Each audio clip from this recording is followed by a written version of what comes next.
Hey everyone, welcome back to Pokemon Insurgence. I hope everybody is staying happy, healthy, and safe. On the last part, we ran around catching a bunch of different legendaries. We caught 4 or 5 of them.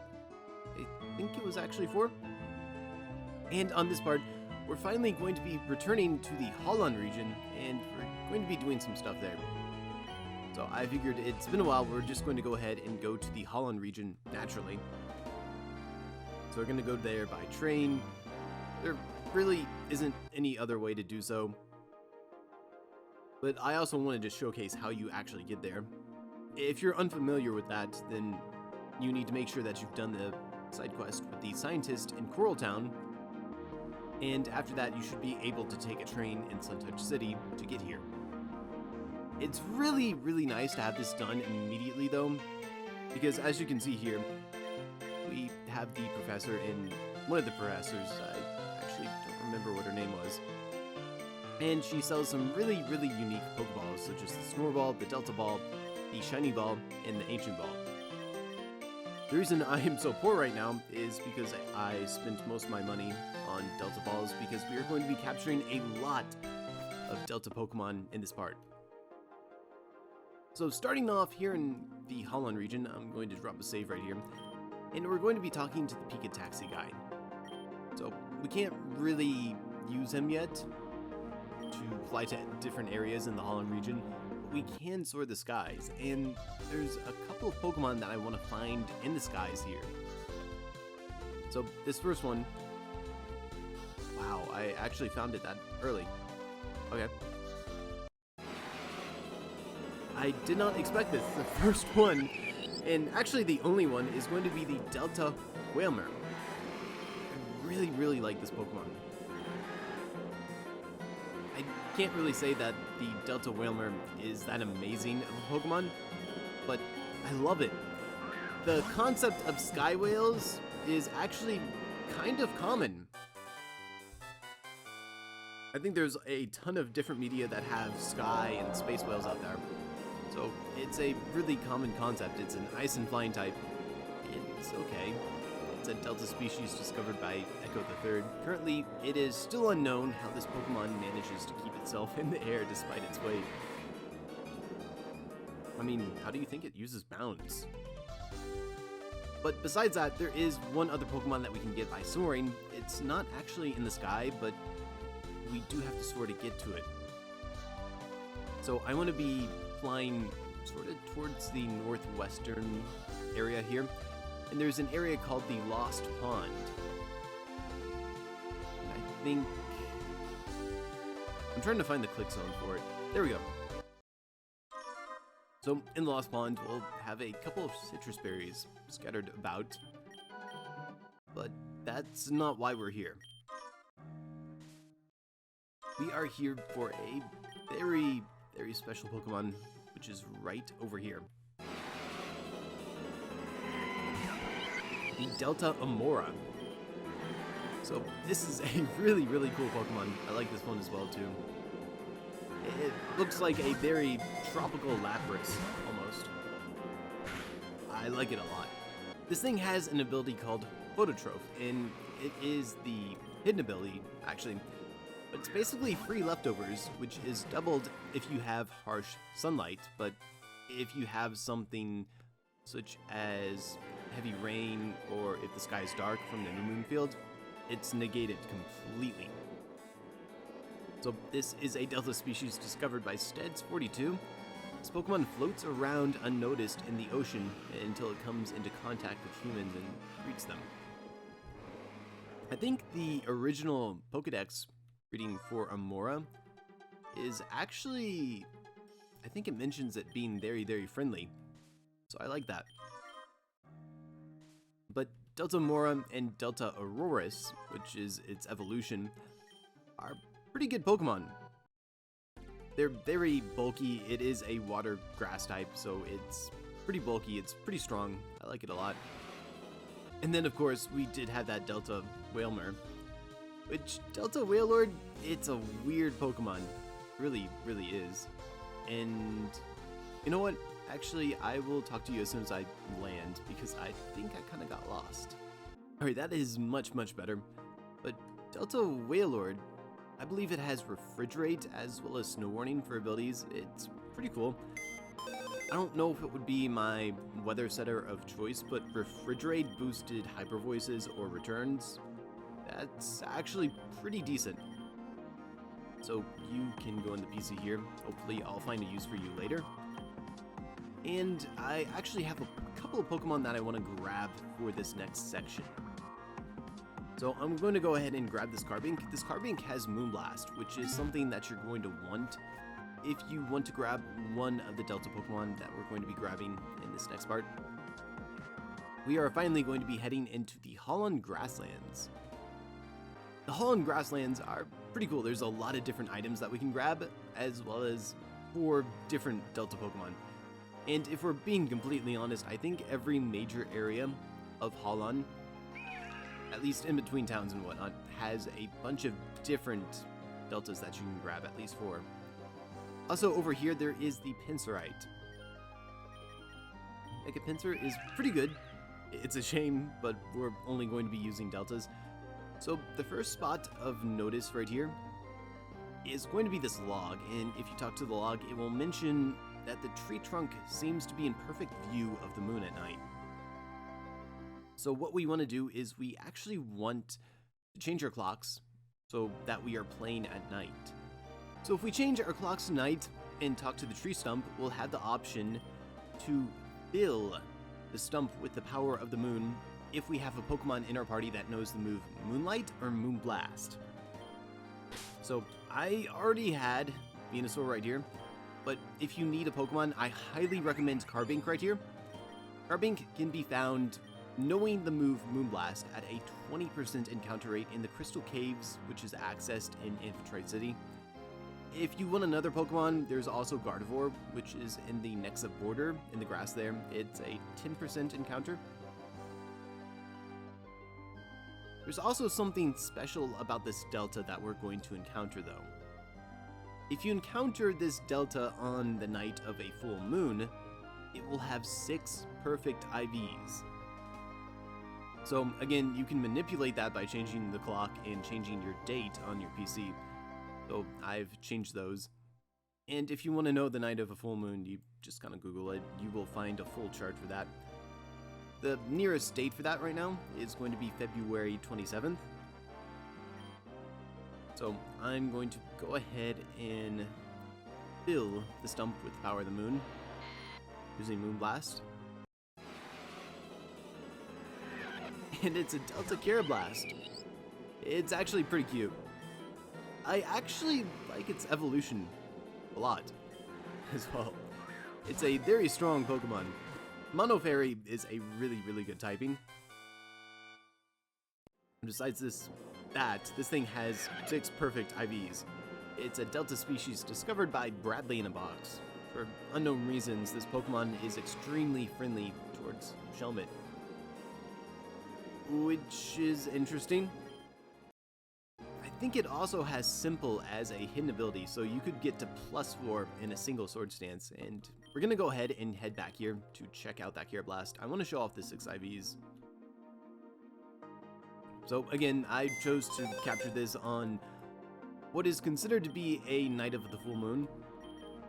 So you can go in here, and we're gonna check this out. So right here, you see right here, it has 31 IVs, all because we chose to capture it on the night of a full moon, which is pretty amazing. It does have Sweet Veil as a regular ability, but that's just not as good as Simple. You evolve it simply by trading. You don't have to trade it with a Shelmet, which is pretty nice. The reason its Pokedex entry is so ironic is if you know the lore behind Shelmet and Carablast, basically they have to be traded with each other in a way to evolve into their final forms. And the lore behind it is technically normal Carablast will rip away normal Shelmet's armor in order to evolve into Escavalier. It sort of attacks it, and there's a bit of a deeper lore behind that. But that's why it's so ironic that Delta Carablast is so nice with Delta or regular Shelmet. Next up over here is going to be sort of a hidden grotto, but it's not really. If you enter this grotto right here, you will always find this Pokemon right here, which is going to be the Delta Malwa. And there is even the Delta Malwalite in that corner right there. So again, I'm going to drop a safety save just in case anything happens.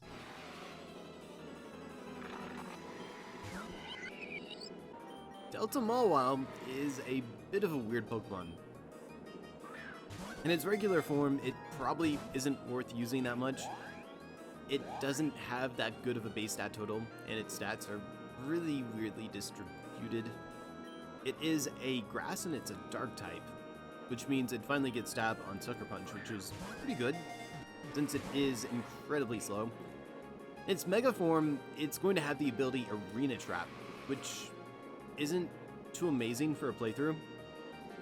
NPCs don't actually switch to a Pokemon that often, unfortunately. Its regular form's abilities, Thrilling Grace and Flower Veil, or its hidden ability Immunity, they're not really that great either. It's a Delta species discovered by Specimen? Spy Mission? Luring foes with its innocent and sweet appearance, it devours them and sends nutrients through the vines on its head. I think, from a competitive standpoint, if competitive online was still, up and everything, it would be a decent Pokemon, because you could probably find something to trap. But from a playthrough point of view, it's nothing too special. It's basically... I didn't mean to do that. And I probably shouldn't do this yet. But as it is right now, it's basically a Sucker Punch machine. So our next Delta is going to be right up here. There is a sign that seems to detail some sort of training regimen. There's a button on the bottom marked Start Buzzer. And if we press it, that Pokemon right there will come running down here and it'll just run away from us.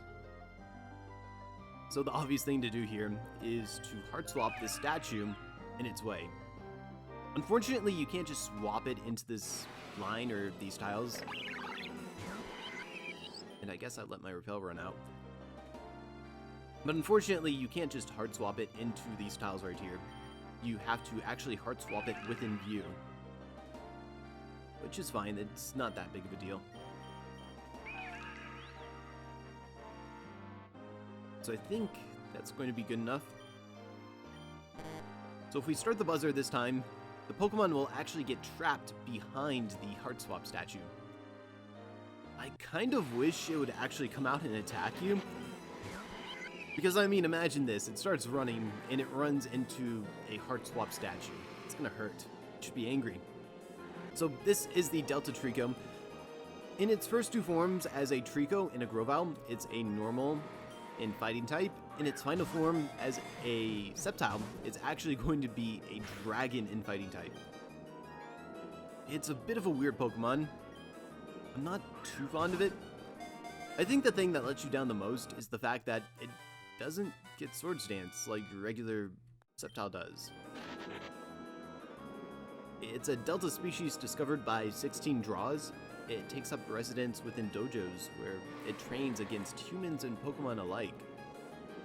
It is still a really, really cool Pokemon though, and it does get Dragon Dance, which I like a lot. I think that's really amazing. I think the other thing I like about it is that for some reason it gets Blaze Kick, which is just really cool. It gets its buddy's Blaziken's signature move. Also, there is that TM right there, Thief. It's kind of weird. It's a late game TM, even though it could be really, really important for stealing certain items off certain Pokemon. Over here is going to be the TM for U-Turn. Again, another weird late game TM. So we are left with just one Pokemon defined here. And it's going to actually be over here. So over here, we have a Combi. Also, we have a rare candy right there. But we have a Combi, and we're going to battle it. You can do whatever you want with the Combi. You can capture it, you can run away from it. And after you deal with it, you want to go ahead and find somewhere like a house that you can go into, or a grotto like this. And we're going to go in here and leave. So now that we've kind of reset the area, we're going to come back here, and now there should be a Motham. We're going to battle the Motham. Again, you can capture it, you can feint it, you can do whatever you want with it. As long as you make sure that it disappears. And after that, we're going to do the same thing. We're going to go ahead and go back into the grotto, leave, and head back. Now over here, there should be an Unpheasant. Again, same thing as before. Feint it, capture it, run away from it. It's basically all the same. And finally, if we go into the grotto here and leave, we should come back to something that's actually a little bit unique. Upon returning over here, we'll find a Petlil. I know that's weird, there are two Petlil forms. I really don't have a lot of words for this thing. I find it weird, but I suppose that someone on the development team actually really liked Petlil.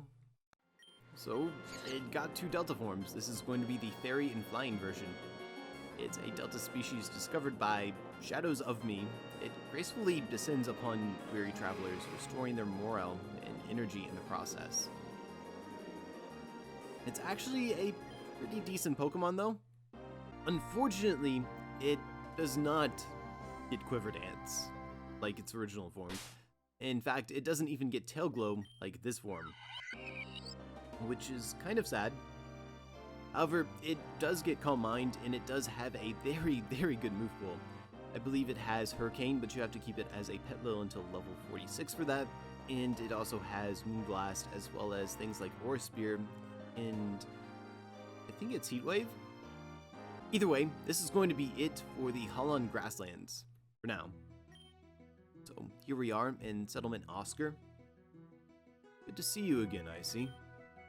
I've been examining the area, and it seems there are a couple of directions that we can go from here. There's a lake up to the north, but you need to be able to climb waterfalls to get up there. There's a marsh to the east, and a desert to the south.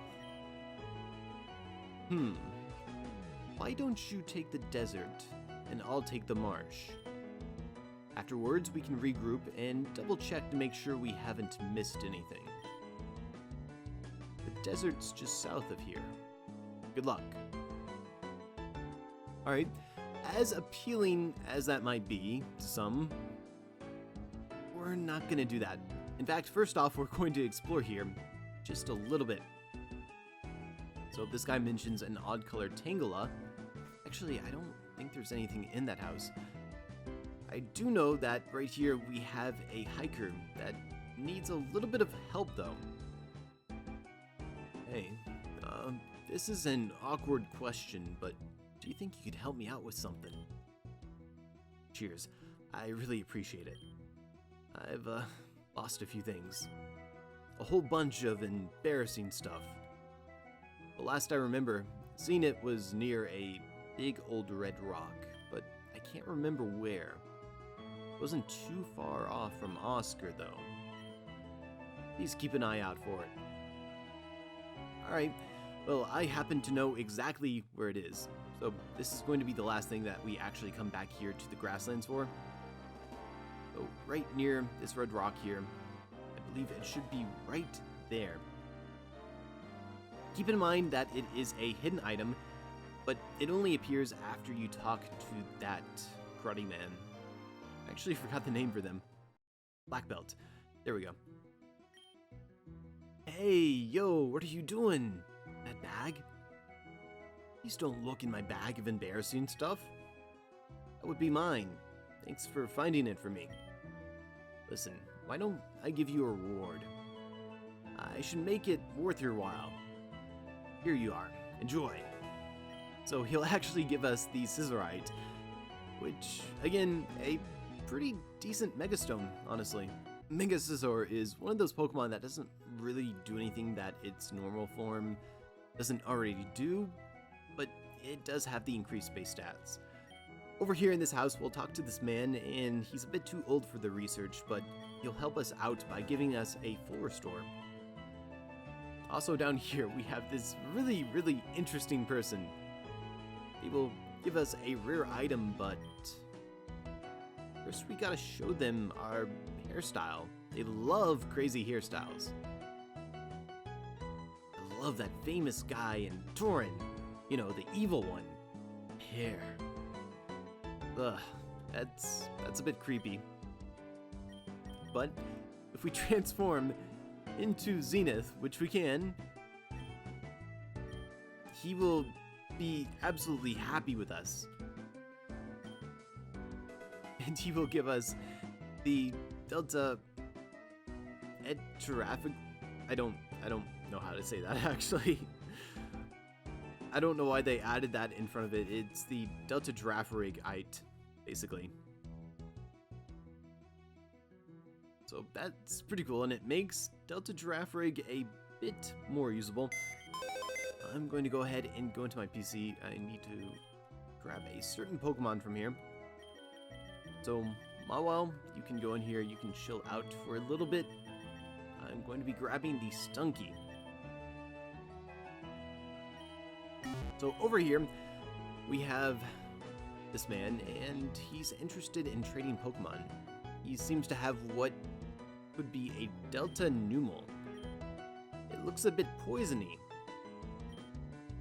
He can trade it to us, but he wants a Poison Dark or a Poison Ghost type.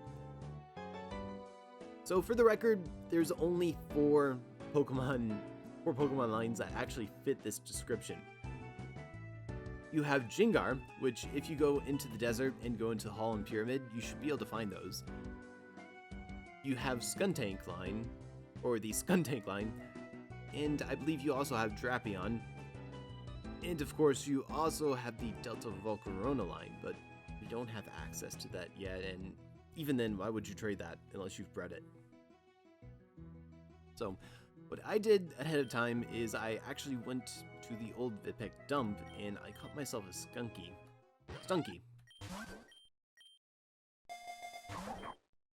So here we have the Delta Pneumo. Again, that's another design that I actually really like. Let's take a look at this thing. I'm gonna be honest, this Pokemon is a Mono Poison type even when it evolves into Camerupt, and even with its Mega Evolution, which we'll get later, it's not that amazing. It's very slow. It's not something I'm too fond of. I know Mega Camerupt, Delta Camerupt has Venomous for an ability, which basically means that any time it poisons something, it's always a toxic poison or a bad poisoning. But it also already has that as a regular Pokemon. It either has that or Poison Point. I think I have Poison Point. Yeah, I do. Not the best, but I'm sure we can find a use for it somewhere down the line, hopefully. So I'm just going to put you here, and it is time to continue exploring. This time we're going to actually be heading over to the right. Over here is going to be the Holland Marsh. So thankfully I went ahead and I took care of all the trainers over here. We won't have to deal with them. And thankfully, there's only one section of this area where you're actually going to need to really look out for the items, because most of the items here are just kind of junk. Also, I forgot to mention this because I did it off screen, but you're going to want to bring a Pokemon that has Headbutt with you, and you're also going to want to bring some honey. You can buy honey at basically any of the Pokemon Center rest areas here. The same lady that sells you the Pokeballs will also sell you honey, and it's the last item on the list. So starting off here, we want to come over here to this tree. So it's a huge towering tree, and something seems to be settled in the branches. Perhaps a Pokemon move of some kind could bring it down. So using Headbutt, we can actually find ourselves a Delta Tintacrul. This is a weird Pokemon. It's a grass poison type. I think its abilities are Storm Drain and Poison Touch. I'm not really fond of its moveset. Reason being is, like its regular counterpart, unlike its regular counterpart, it doesn't get Swords Dance. It's a Delta species discovered by Hex.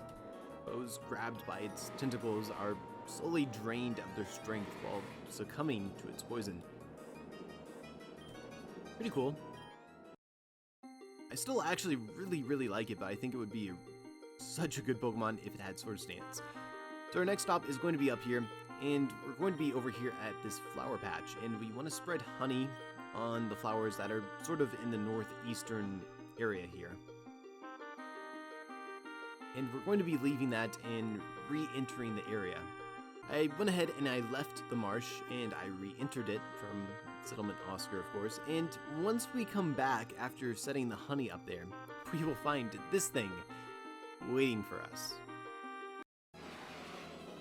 So this is going to be the Delta Yanma. Delta Yanmega is actually a pretty decent Pokemon. It has access to Hurricane as well as Leaf Storm, and with adaptability as an ability, it hurts, it deals damage, lots of damage. It's a Delta species discovered by Sapphire Phoenix. Though it specializes in camouflage, it is also a great flyer, capable of quickly chasing down lured prey. So, again, it's actually a pretty decent Pokemon. I don't think it can do anything to Steel types, but a lot of Pokemon out there kind of can, so that's a bit of a moot point. Anyways, next up, we're going to be heading sort of down towards the southern eastern corner right here. We should find a path. It's very narrow, and it's going to lead us into this area right over here.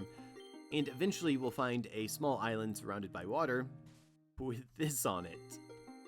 This has probably got to be my favorite Pokemon, or Delta, out of the bunch here. This is Delta Gumi. So it's going to be a water and ground type. It's kind of a bit of a common type at this point. It's a bit of a meme. I believe it does have Storm Drain. No, actually, I think it's Water Absorb. But it's a Delta species discovered by a chosen username. Its body is mainly composed of mud and is extremely squishy when touched. So, just like regular Gumi, it has to be evolved into Gudra here in the rain, which is not really a problem. It's always raining here in the marsh, so that's not really that big of a deal. It has some seriously good moves. I believe it can either attack physically, or it can even attack specially with things like Earth Power and Surf for Muddy Water. But if you want to go a physical set, you can actually slot Drain Punch onto it, which gives it a little bit of recovery, which is kind of nice. Has Stealth Rocks, things like that. It's a pretty good Pokemon overall. Anyways, all fawning over the Gumi aside, our next spot is going to be down here. This is sort of towards the middle of the marsh. There is going to be a Tesseract spot, and I recommend making sure that you're actually sitting on the Tesseract spot itself and not around it, especially not to the north. If you Tesseract one square north of it, you'll end up stuck in a tree, which is kind of inconvenient. So here in the past, we can actually find a couple of nice items. We can find a TM for Swagger, and there should also be some leftovers here. There's also going to be an NPC wandering around here. She has no idea how she ended up here. She's probably really confused. After we collect those items, we want to make our way to this corner right here, though. Inside this corner, we can actually choose to Heart Swap over. And once we're over here, there should be a light clay down here, but we're going to be following this path all the way over here. So this path is a little bit long, but it eventually leads to our next Delta. Delta Froakie. I don't know what to say about this Pokemon. Looks-wise, I'm not a fan. It kind of looks like Trico's cousin. As a Pokemon itself, it is going to be a mono-grass Pokemon until you evolve it into a Greninja. When you evolve it into a Greninja, it'll actually be a grass and fire type, which is a really cool type combination. As far as Pokemon go, I believe it has Prankster and I think it's Steadfast as an ability. So obviously you go with Prankster because Steadfast in this generation is pretty useless. But I don't really think it has too much else going for it. I mean, Greninja is decent, but it's not amazing offensively. And Prankster is kind of rough because, I mean, Greninja is fast. That's kind of its thing. I believe it does get spikes. I think it gets Will-O-Wisp as well. I'm not sure what else you use Prankster for, but most of the time I don't think you would even need it. And that's pretty much what I think of it, for the most part. It's still a pretty cool Pokemon though, and just the fact that it has a decent speed stat makes it a lot more usable than some of the other deltas that we're catching here. Besides that, it's Greninja. Everybody loves Greninja. I actually think Greninja is, what, the second most, one of the top 5 most popular Pokemon. It's a delta species discovered by Upidot. The leaves around its neck help keep its neck warm while jumping through the trees at high speed. But yeah, Greninja is way up there in the popularity. It's pretty much behind Charizard, I mean, considering it also did get added to Smash. But anyways, this is going to be it for the jungle. Or, not the jungle. We haven't reached the jungle yet, but the marsh. So, thank you all so much for watching. I'm sorry I'm a bit congested right now, so I don't know if that really came out or not. Hopefully nobody had to hear me sniffle, because, I mean, I wouldn't want to hear me sniffle either. It's pretty yucky. But thank you all so much for watching. It's been quite a time exploring the jungle and the grasslands. I was actually really looking forward to getting to Holon and exploring it. It's been a good time so far. So again, thanks for watching. I'll catch you all on the next one. Peace.